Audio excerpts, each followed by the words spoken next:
Elektroshit yig'ganimizda himoya qurilmalarini ketma-ketligi qay tartibda bo'lishi kerak. Birinchi navbatda albatta elektr hisoblagichdan keyin asosiy avtomatimiz turadi. Oxirida esa guruh avtomatlari hammamizga ma'lum. Odatda yoritish chiroqlari uchun 10 amperlikdan foydalansak, rozetkalar uchun 16 amperligidan foydalanamiz. Undan tashqari hozirda uzib avtomatlardan ham foydalanilyapti. Bular chaqmoq urishidan texnikalarimizni himoya qiladi. Bular liniyaga ketma-ket emas, parallel ulanadi. Kuchlanish relesi bilan uzoq va dif avtomatlarimiz qoldi. Asosiy avtomatdan keyin kuchlanish relesini qo'yamiz. Kuchlanish relesidan keyin uzoq va dif avtomatlarimiz ketaveradi. Mana shu joyda sal bahs paydo bo'lishi mumkin. Kuchlanish relesidan oldin uzoq yoki dif avtomatlarni qo'yish kerak degan. Bitta narsani tushunib olishimiz kerak. Uzoq va dif avtomatimiz elektromexanik bo'lsa, umuman qizig'i yo'q.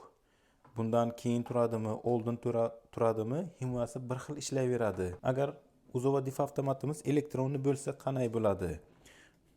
Bilamiz, elektronli uzoq va dif avtomatlari himoyasi ishlashi uchun kuchlanish normada bo'lishi kerak.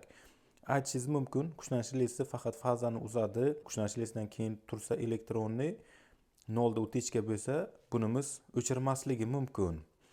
Shuning uchun bundan oldin qo'yish kerak degan fikrlar ham bo'ladi.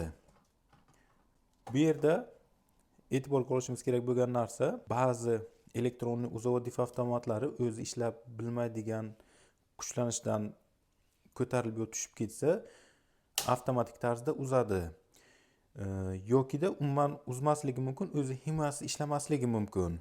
Bu endi ishlab chiqargan korxona qanchalik sifatliligiga bog'liq himoya qurilmamizni, lekin men doim kuchlanish relesidan keyin qo'yishni tavsiya beraman.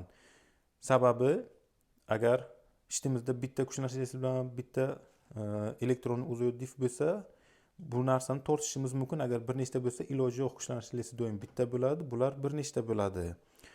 Undan tashqari doim elektromexanik uzoq va dif avtomatlarni olishlaringizni tavsiya beraman. Bu mavzu haqida bir nechta videolar bor, profilimga kirib ko'rishlaringiz mumkin. Uzoq va dif avtomatlarda elektromexanik bo'lishi qanchalik muhim bo'lsa, kuchlanish relesida ishlash tezligi shuncha muhim. Hozirda men zubur kuchlanish relalarini tavsiya beraman, sababi bularni ishlash tezligi juda yuqori. 20 millisekund atrofida. Undan tashqari o'zi ham sifatli materiallardan tayyorlangan. Bu Ukraina mahsuloti. Ichida termodatchigi bor. Harorati oshib ketsa, liniyani uzib qo'yadi. Shu va shunga o'xshagan mingdan ortiq elektrotovarlarni Megavolt do'konidan xarid qilishingiz mumkin. Do'kon manzili profilda ko'rsatganmiz.